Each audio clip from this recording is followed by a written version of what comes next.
Hello everybody and welcome back. Today we're going over all the upcoming VR game releases in April of 2023. There's plenty of exciting titles coming for the PlayStation VR 2, PCVR, Quest 2, and even a few Pico 4 titles will sneak in. All games have been listed chronologically, but we also have a few titles that have not officially dropped their release date yet, and a few other games that are rumored to release in April, but don't have a confirmed date just yet. Now there are of course links and timestamps if you want to skip ahead, but before we jump in, this video is brought to you by my sponsor, Kiwi Design. They currently make my favorite Quest 2 Elite strap, which comes in multiple different versions. You can add an extra battery pack, high quality headphones, or even both. They also have other products like Valve Index style hand straps, and they just introduced a brand new RGB stand. Your controllers and headset magnetically connect. There's a charging indicator so you'll know when your headset's ready to go, and there's plenty of different RGB color options available. There's a link to Kiwi Design down in the description, and don't forget to use discount code Mateo311 for 5% off and to help support this channel. Like normal, I want to hear what upcoming game you guys are most pumped for down in the comments right now, even if it wasn't included in today's video. Okay, so let's get this video started off with Creed Rise to Glory officially coming to the PlayStation VR 2. This is a classic VR boxing game inspired by the Creed movie. There's multiple different game modes including a story-driven career, free play options, minigame-based training, and online PvP. Now this is a new championship edition that both enhances and expands upon the original title. Now unfortunately this means there isn't a free upgrade for PlayStation VR 1 owners, but there is still cross-platform support for online PvP. So go ahead, step into the ring, take on the role of some iconic fighters, and now feel the impact in a whole new way with the PlayStation VR 2's head haptics. But if boxing's a little bit too violent for you, why not tend to your own personal farm in Across the Valley? This friendly farm simulator has been developed exclusively for VR, allows you to sow, water, and harvest your own plants, raise farm animals from birth, milk cows, shear the sheep, and forage some food. It's a fun minigame filled experience brought to life with a beautiful hand-drawn art style. So if you like to enter VR to chill out, why not check out Across the Valley? But many of us prefer more action, and you'll get it from Kill It With Fire.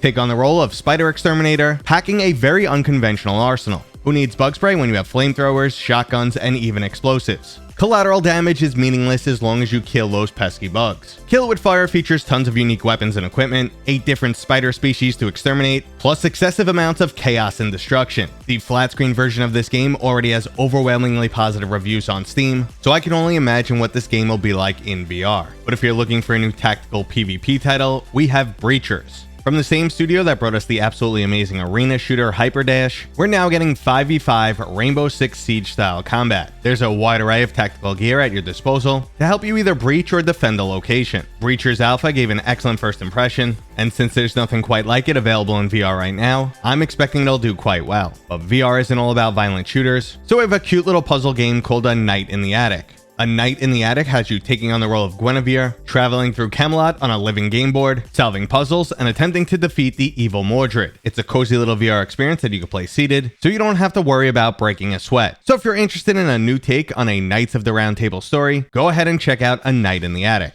But I personally prefer super fast-paced, brutal combat, and a medieval has me covered. I recently demoed this game and can officially say it's everything I wanted. I'm already quite familiar with the flat version of this Quake-style boomer shooter, and not only does it hold up in VR, but I think the overall experience is much better. There's huge open environments, tons of enemies on screen, a large array of unique weapons, and extremely challenging fast-paced combat. They also incorporated motion gestures for using your weapons and activating your power-ups. This game is pure adrenaline, and it's coming with a very lengthy campaign as the entire flat version is being ported over. But it looks like VR releases keep jumping back and forth between ultra-violent and ultra-friendly. Next up we have Shave and Stuff, which allows you to fulfill your hairdresser and tattoo artist dreams. You'll have a large array of cartoon clientele, and you'll use your tools of the trade to meet their demands. Shave heads, trim beards, dye hair, leave them with an I Heart Mom tattoo, or just do whatever you want. You can even magically regrow hair on someone's bald head. Unfortunately though, this only works in VR, but it can be a nice creative outlet if that's what you're into.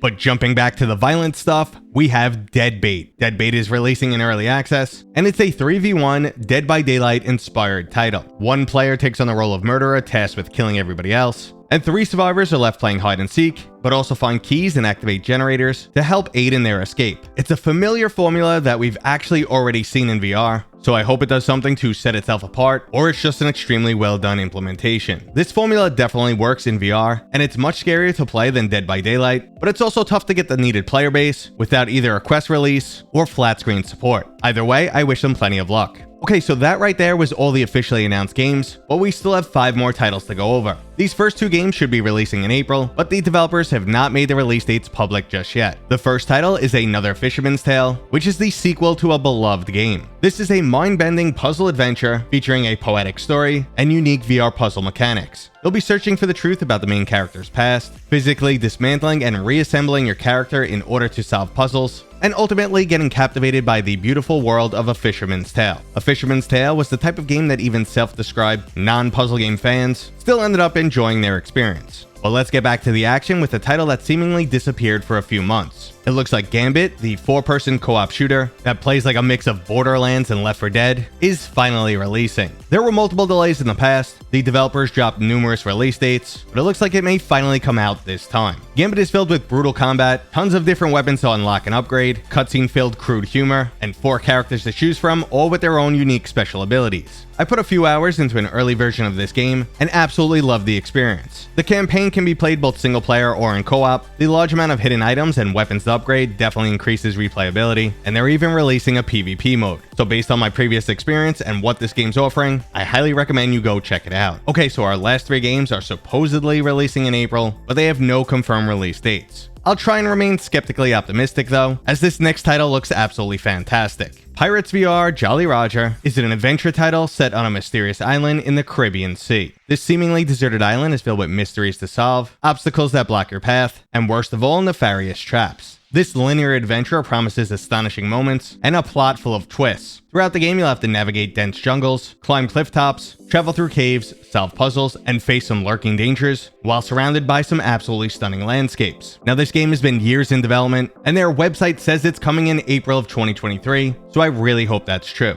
Next up, we have a survival journey for your very soul. The horror title Agony VR drops us in a hellish landscape full of nightmare fuel. The memories of your past life are lost to you, and all you can do is continue to journey forward. Now, this game features some truly dark themes, and is filled with both grotesque and adult imagery, so it's definitely not right for everyone. Additionally, the flat screen version doesn't have a stunning reputation, and many people are accusing it of being a walking simulator. Now, I'm definitely not one to say that every game is better in VR, but since this game relies so heavily on the creepiness of its environments, it might actually be a lot better in VR. Now, only time will tell, but I don't think I want to be the one to test this out. There is currently a demo available if you want to be that playtester, or if you guys want to maybe see me live stream this, let me know down in the comments. Okay, and our final game is VR Tribes, which is an asymmetrical PC vs VR fighter. 3 PC players will be going up against 1 gigantic VR player in a battle to the death. The VR gamer gets a 360-degree view of the action, with the ability to shoot, grab, and throw at their disposal, while PC players get to choose from one of 3 main characters, each with their own special abilities that they'll use against the VR player by attacking their crystals. Now, obviously, this is a bit similar to the title De Vigo, but I love the art style here, and I'm definitely interested in checking this one out. And that right there was April's list of new games. I'm sure I'll get more updates from Pico throughout the month, and there's always a few additional announcements that come up out of nowhere. But if you know of any games I missed or just want to let me know what you can't wait for, please make sure to leave a comment. And that was today's video, brought to you by my dad, Mateo311. If you enjoyed it, please go ahead and give it a thumbs up. And if you're new here, Consider subscribing. consider subscribing. Consider subscribing. Consider subscribing. Consider subscribing. We'll see you guys on next time. We'll see you guys on next time.